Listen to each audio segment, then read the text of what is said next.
It is shocking that just 3% of rapists in America ever serve time. 3%. We reported 5 years ago that investigators often ignore DNA evidence collected from victims in what is known as a rape kit. Thousands of these rape kits have gathered dust for years.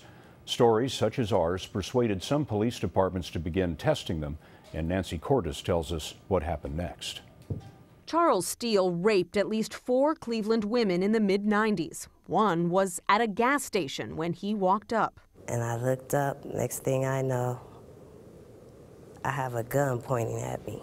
But this survivor's case and all the others went unsolved for 20 years because police never tested the DNA rape kits that were administered when they were attacked. When CBS asked the Cleveland Police Department back in 2009 how many untested rape kits were sitting on their shelves, a lieutenant told us he didn't know and wouldn't count. We realized what our mistakes were. We're not going to make them again. Tim McGinty is the Cuyahoga County prosecutor. When he took office 3 years ago, he responded to a call from Ohio's Attorney General Mike DeWine to start testing all rape kits with state funds. 4,200 kits in Cleveland alone. The results astonished everyone.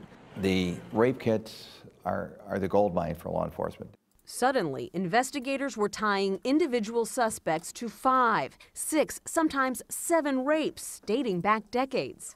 They don't stop raping until they're dead or they're physically unable to get out of bed and go attack somebody. So the sooner you empty your shelves of the rape kits, the sooner you can take the serial offenders and serial rapists off the street.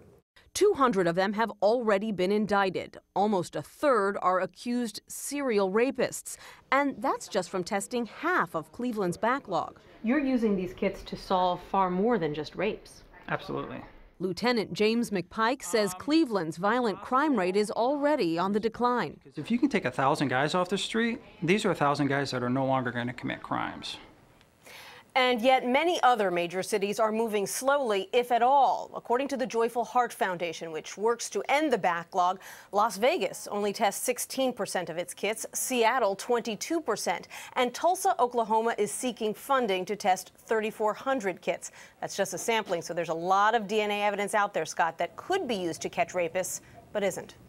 Nancy Cordes in our Washington newsroom. Nancy, thank you.